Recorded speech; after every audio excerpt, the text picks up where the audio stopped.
Cerita cekak ira-iraan ngilmu kanoman. Anggitanipun Sunardi KS.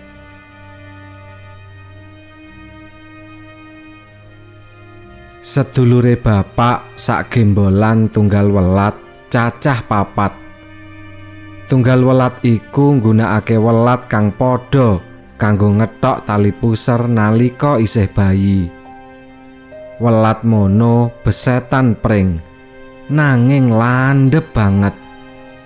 Sakwise digunakake nigas ari-ari, welat disimpen primpen. Yen simbah wedok bayen maneh, welat kuwi bali digunakake. Saben-saben arep digunakake, dioser-oseri kethokan kunir dhisik.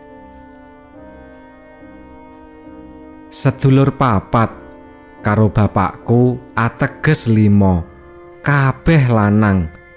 Yen manut wong Jawa katelah Pandhawa 5. Embuh mbiyen iku wis dirumat kanthi nanggap wayang kulit lakon Bathara Kala apa durung, supaya kabeh kalis ing sambikala. Aku ora tau wani takon ing bab iki.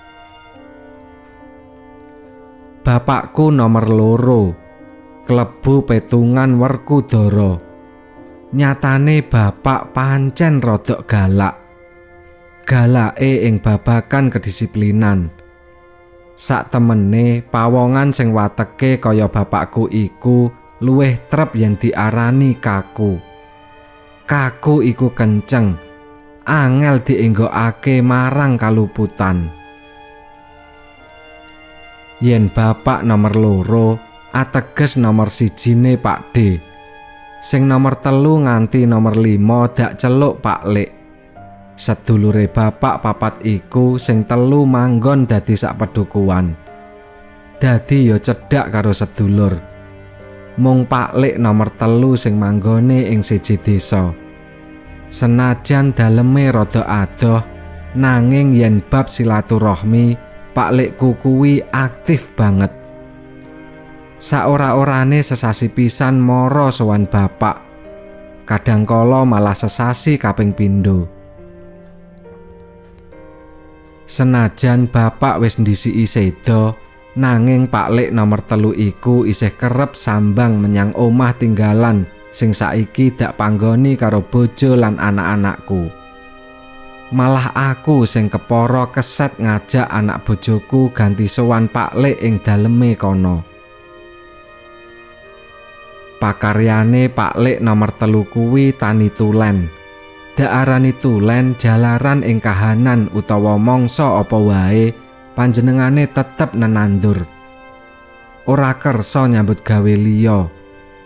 Saben-saben Pak Lik sonjo ning omahku wis bisa dibadhe. Mesti sing ditakokake wiwitan tanggal 1 bulan. Ajeg. Iki wis tanggal 1 apa durung ya? Pandangune. Yen aku njawab lali, mesti disrengeni. Aja gampang ninggal tanggalan Jawa. Aja sengaja nglali-lali. Pak Lik saben-saben pitakon ngono iku jalaran ngiras kanggo ngitung umure tanduran. Wis pirang sasi, wis nyedhaki wanci ngunduh apa durung. Mula banget wigati tumrape Pak Lik ngerteni tanggal lan sasi Jawa mau. Nalika adhiku isih sekolah SMK, krungu pitakone Pak Lik mau langsung jawab. Niki wulan Oktober Pak Lik. Saknalika Pak Lik nyentak. Hus, sing tak takokake sasi Sapar, wis tanggal apa durung? Pakulinane Pak Lik tansah pitakon bab tanggal 1 bulan iki saknalika ngelingake aku marang Mbok De Surtini. yen Pak Lik kerep pitakon tanggal 1 bulan karo aku, yen Mbok De Surtini kerep goleki tanggal 1 bulan ing perengan sak cedhake omahku. Mbok De Surtini iku kawentar banget pawongane. Ora jalaran dadi selebriti, artis apa pawongan wigati, nanging sebab saka pakulinane sing tansah goleki tanggal 1 bulan. Saben Mbok De Surtini tumuju pereng sak cedhake omah, banjur celilang-celileng. Wis kena dibade, dheweke mesti lagi goleki jumedule tanggal 1 bulan. Dadi kena kanggo titenan yen wancine wis ganti sasi anyar. Aku kala-kala rumangsa bejo, kaya-kaya Mbok De Surtini iku tansah ngelingake aku marang sasi-sasi Jawa, Sura, Sapar, Mulud lan sak teruse. Dadi ora mung ngertine penanggalan September, Oktober lan sak piturute wae. Ancase Mbok De Surtini tansah goleki tanggal 1 bulan iku, jarene wong akeh merga isih puguh nggondheli ngilmu Jawa sing wis kuna, karan ngilmu Kanoman. Sapa-sapa pawongane sing isih percaya marang ilmu iku, yen beneri tanggal 1 bulan kudu bisa ngerteni. Kejaba yen lagi mendung utawa mangsa rendeng. Ngono wae Mbok De Surtini isih ngupaya celilengan goleki jumedule tanggal. Mungguhe Mbok De Surtini yen tanggal 1 bulan isih kena disekseni, kudu disekseni. Ora kena ora. Tanggal 1 bulan iku ateges tanggal 6. Dadi sing bisa nyekseni bakal tansah katon 6 pasuryane. Mula kapitayan kang kaya mengkono mau banjur diarani ngilmu Kanoman. Mbok De Surtini rumangsa wigati kudu njaga supaya tansah katon 6. Nyatane Mbok De Surtini kaya-kaya ora tambah-tambah umure. Saka panyawangku, seprana seprene ajeg semono wae. Senajan saiki wis umur luwih 70-an taun, cahyane isih katon sumringah, isih ayu. Apa maneh pawakane pancen wewek. Rambute arang-arang putihe, pakulitane ketara kenceng tur mrusuh. Kejaba kapitayane Mbok De Surtini marang ilmu Kanoman mau, apa isih dikanteni ngunjuk jamu apa ora ana sing ngerti. Lan pancen ora ana sing butuh nelesih ngurusi pribadine liyan. Mbok De Surtini iku manut riwayat sing dak tampa saka critane wong akeh, utamane wong-wong tuwa pedukuhan. Jare dheweke kuwi wis nikah kaping 7. Mbok menawa merga cahyane tansah katon 6 wae iku, kaya-kaya ora mingset tuwa, saengga kecunggah ndudut atine para kakung. Sing gumunake saka cerita-cerita mau, jare saka anggone nikah kaping 7 iku, 3 ing antarane Mbok De Surtini entuk jejaka sing umure kapernah anake. Jalaran pancen kacek adoh dibanding umure Mbok De Surtini. Kaceke nganti puluhan taun, apa ora gawe gawok coba? Lan jarene uga sapa-sapa jejaka sing kumawani ngenyek, ngece lan ngecamah Mbok De Surtini bakal dipilut dadi bojone. Kelet ora bisa uwal.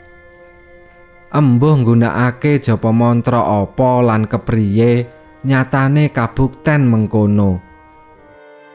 Yen Mbok De Surtini iku isih duwe bojo, aku ora ngerti kepriye carane anggone pegatan karo bojone, banjur milut jejaka sing tau nyecamah dheweke mau. Meruhi kanyatan-kanyatan sing kaya mengkono, wong-wong ing pedukuhan ora ana sing wani ngremehake Mbok De Surtini. Biyen nalika aku durung omah-omah, Pak-lekku padha ngelingake supaya aku ora nyecamah Mbok De Surtini. Jalaran yen wis kadung kapilut, sengsara bisa uwal. Dicegah sapa wae ora bakal bisa. Ujare wong-wong sing wis tau kapilut mau, Mbok De Surtini iku ayune tanpa tanding. Aku gedhek-gedhek. Wiwit isih enom, Mbok De Surtini iku tansah dadi ibu rumah tangga. Tegese ora tau nyambut gawe formal lan informal. Ora kaya wong-wong wedok ing desaku. Senajan mung trima sabiyantu sing lanang nyambut gawe, nanging ana pegawean padinan sing diayahi. Nanging yen Mbok De Surtini ora, mung masak lan umbah-umbah sandangan.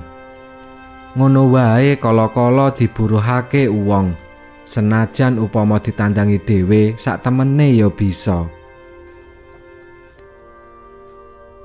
Saben sore udakara jam 5, sikilku mesti wis ngambah jogan ngomah bali saka nyambut gawe. Kejaba yen ana lembur utawa ana urusan liya, mulihku lagi telat. Aku nyambut gawe ana pabrik mebel usahane ponakane bojoku. Sore iku ngepasi dina Setu, Pak Lek jebul wis ana ngomahku sadurunge aku teka. Ing dhuwur meja sak cedhake Pak Lek lungguhan ana kopi 2 cangkir sing isih katon kumebul pegane. Mestine ya ibune bocah-bocah sing ngecomake wedang iku. Jalaran anak-anakku padha wegah yen dikongkon nyuguh unjukan dayoh. Lho, Pak Le wis kawit mau ana kene. Pitakonku. Lagi wae. Ana wigati apa kok kadingaren? Kayane lagi winginane saka kene. Pak Le ora jawab. Tangane ngranggeh gelas, banjur nyeruput isine sing manget-manget. Dak tawani dahar ora kersa. Kapeksa aku nunda anggonku mangan sore. Yen arep mangan kono lho. Engko kowe keluwen. Ngendikane Pak Lek. Aku mesem karo gedhek. Pak Lek banjur nerusake omonge nalika aku nyedhaki lungguhe. Saben bengi turumu mesti gasik ya. Angger jam 09.00 aku liwat kene, kok listrikmu ruang tamu wis mati. Lawangmu tutupan rapet. Loh, Pak Lek kok pirsa? Iya, yen aku pinuju liwat wae. Aku penasaran, daleme Pak Lek iku yen saka omahku kepetung rada adoh. Ana yen kira-kira 5 kilometer. Kok kober-kobere liwat ngomahku bengi-bengi. Banjur lungane ngendi? Kamangka kulinane mung mlaku. Jalaran Pak Lek iku ora bisa numpak sepeda. Saben bengi aku turu gasik merga kesel. Esuke nyambut gawe maneh. Ora tahu turu awan. Ucapku. Pak Lek meneng wae. Banjur nyeruput maneh kopine. Ing liya dina nalika bali saka nyambut gawe lan kaya biasane liwat omahe Mbok De Surtini, aku kaget. Plataran omahe Mbok De Surtini akeh uwong. Sebagian ing antarane klesak-klesik guneman karo ruwange. Dak sawang ana Pak RT. Sing gawe tansaya nggumunku kok ana Bulik Santi, garwane Pak Lek, katon ing antarane wong-wong kuwi. Ana apa ya?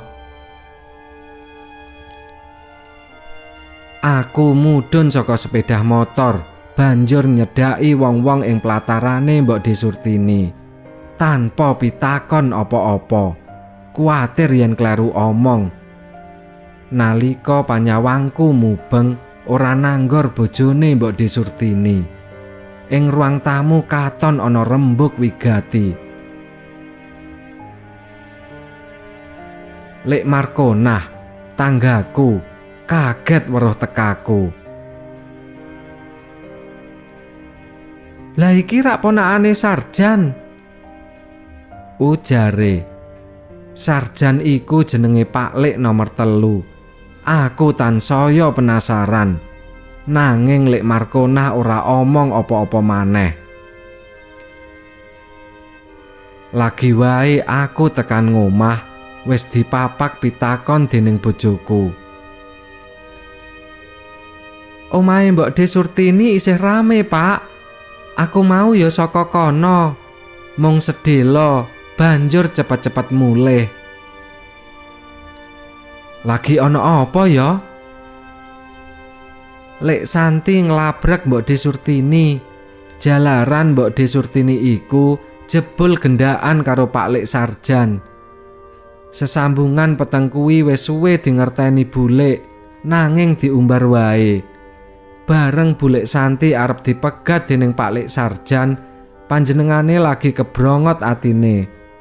Mbok De Surtini dilarak metu saka ngomah, kajengkang tiba, banjur tangga-tangga gemruduk mara iki mau.